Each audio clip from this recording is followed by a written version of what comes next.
Hello friends, welcome to my channel super multibaggers. दोस्तों, भारतीय Airtel में आप लोगों ने कल देखा काफ़ी बड़ी गिरावट इस स्टॉक के अंदर देखने के लिए मिली। एक टाइम ऐसा था जब ये जो स्टॉक था 524 के आसपास ट्रेड कर रहा था। वापस से स्टॉक के अंदर रिकवरी आई और बंद होते हुए ये जो स्टॉक था 535 के आसपास बंद हुआ। ठीक है, इसके पीछे काफ़ी बड़ी न्यूज़ थी और ये जो न्यूज़ आ रही थी ये इस तरीके की थी जो कि इस कंपनी के जो फंडामेंटल्स है उनको हिला देने वाली न्यूज़ थी।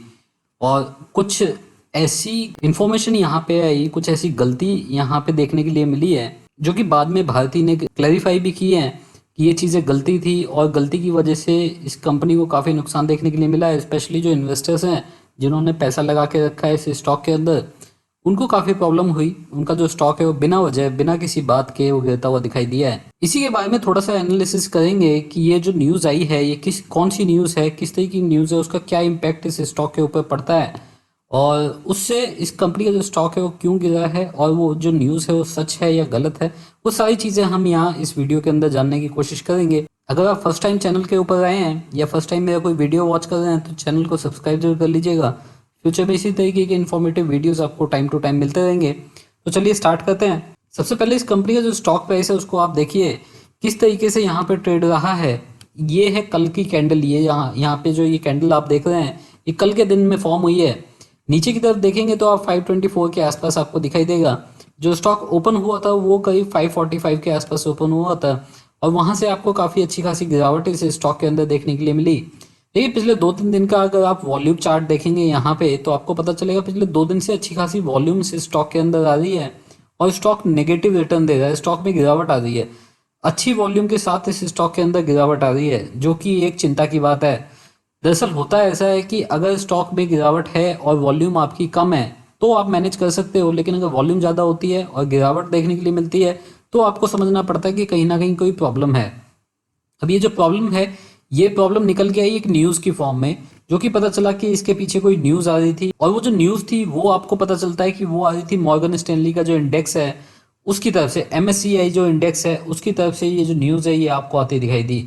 अब देखिए क्या न्यूज़ थी, इसको जरा आप थोड़ा समझने की कोशिश कीजिए। देखिए, 13 अगस्त को मतलब कल अगर आप देखते हैं न्यूज़ आती है जिसमें बोला जाता है कि MSCI इंडिया और MSCI इमर्जिंग मार्केट फंड जो कि इंडेक्स इनके हैं, MSCI के जो इंडेक्स हैं उसमें एक MSCI इंडिया का इंडेक्स है जिसमें इंडिया की टॉप कंपनीज रखी जाती हैं और उसी के बेसिस पे जो ये फॉरेन इन्वेस्टर्स होते हैं वो ऐसी कंपनीज में इन्वेस्ट करते हैं जहाँ पे कि MSCI में अच्छी रेटिंग जिन कंपनीज को दी जाती है। ऐसे में हर एक इंडेक्स में जैसे आपने देखा निफ्टी और सेंसेक्स में भी आप देखते हैं कि जो भी स्टॉक इनका पार्ट होते हैं निफ्टी या सेंसेक्स का, उनको एक वेटेज दिया जाता है और उसी वेटेज के हिसाब से आप हमेशा देखते हैं कि जो इंडेक्स है वो ऊपर या नीचे ट्रेड करता है। अभी आप देखिए भारतीय एयरटेल इन दोनों बड़े इंडेक्स का पार्ट है, MSCI इंडिया का और MSCI इमर्जिंग मार्केट का। उसमें MSCI ने क्या किया कि जो इनका वेटेज था भारतीय एयरटेल का वो 3.5% से घटा के उसको कर दिया 1.8%, मतलब उसको आधा कर दिया, 50% कट कर दिया। अब देखिए इससे हुआ क्या है, एक इंडिकेशन जाता है कि कहीं ना कहीं कोई प्रॉब्लम है। इसके पीछे से जो रीज़न बताया गया है MSCI के द्वारा वो बताया गया है कि उन्होंने NSDL की वेबसाइट पे, जो कि एक डिपॉजिटरी, आप लोगों को पता होगा NSDL एक डिपॉजिटरी है जो इंडिया के अंदर काम करता है। NSDL की वेबसाइट पे उन्होंने चेक किया और उन लोगों को पता चला कि भारतीय एयरटेल के अंदर जो FDI की लिमिट है, मतलब फॉरेन डायरेक्ट इन्वेस्टमेंट की जो लिमिट है वो सिर्फ 49% है।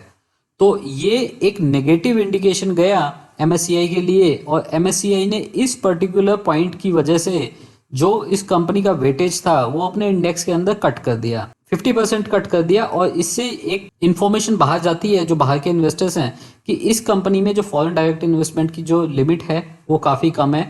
उसमें जो आपको फ्री फ्लोट मिलता है, जो कि मतलब आप जाके ओपनली मार्केट से परचेज करते हैं शेयर्स, वो कम है। तो ऐसे में जो आपका इन्वेस्टमेंट होगी बाहर से, जो भी कोई इस स्टॉक को खरीदना चाह रहा होगा या फिर अगर कोई इस कंपनी में इन्वेस्ट करना चाह रहा होगा तो वो ऐसे में इस चीज़ को देखते हुए अवॉइड करेगा। तो ये इसका नेगेटिव इम्पैक्ट है जो कि इस कंपनी को हमेशा पड़ता रहेगा अगर इस तरीके की चीज़ें रहेंगी। लेकिन उसके बाद सरप्राइज तब हुआ जब भारतीय एयरटेल ने इसका क्लैरिफिकेशन दिया। उन्होंने बताया कि 49% की जो लिमिट है वो काफ़ी टाइम पहले हुआ करती थी और अगर आप लेटेस्ट लिमिट भी देखेंगे तो कोई 74% के आसपास थी एफडीआई की लिमिट। और उन्होंने ये भी बताया कि जून के अंदर ये जो लिमिट है इसको बढ़ा के 100% कर दिया गया है। ऑलरेडी गवर्नमेंट का अप्रूवल उनको मिल चुका है। इसके बारे में उन्होंने जो एक्सचेंजेस हैं उनको बता भी दिया था, और सारी इंफॉर्मेशन जो पब्लिक सोर्सेज हैं उनके पास होने के बावजूद भी यहाँ पे इस तरह की गलत इंफॉर्मेशन एमएससीआई ने ले ली है एनएसडीएल की वेबसाइट से। अब एनएसडीएल की वेबसाइट से जो इन्फॉर्मेशन ली है वो एमएससीआई की गलती है, क्योंकि उनको अगर उन्होंने कोई भी इन्फॉर्मेशन ली है तो उनको उसको वेरीफाई करना चाहिए था, एटलीस्ट 2-3 जगह वेरीफाई करना चाहिए था। क्योंकि हमने पहले भी देखा है कि स्पेशली भारतीय एयरटेल के बारे में ये फर्स्ट टाइम गलत न्यूज़ नहीं गई है, ये सेकंड टाइम ऐसा हुआ है कि एनएसडीएल की वेबसाइट पे गलत इन्फॉर्मेशन पब्लिश की गई है। इस गलती की वजह से देखिए जो नुकसान हुआ है वो हुआ शेयर होल्डर्स को। स्पेशली अगर मैं बात करूं उन शेयर होल्डर्स की जो डे ट्रेडिंग करते हैं या जो शॉर्ट टर्म ट्रेडिंग करते हैं, उनको इसका नुकसान देखने के लिए मिला है। अब देखिए आगे क्या होगा। अभी बात बताई जा रही है कि ऐसा होगा कि यहाँ पे जो एमएससीआई है वो अपनी गलती को ठीक करेगा और ये जो वेटेज है इसको वो वापस से उतना ही कर देगा जितना पहले थी, मतलब 3.5% के आसपास ही रहने देगा, और जो वेटेज है उसको कम नहीं करेगा, अपना जो डिसीजन है उसको रिवर्स कर देगा।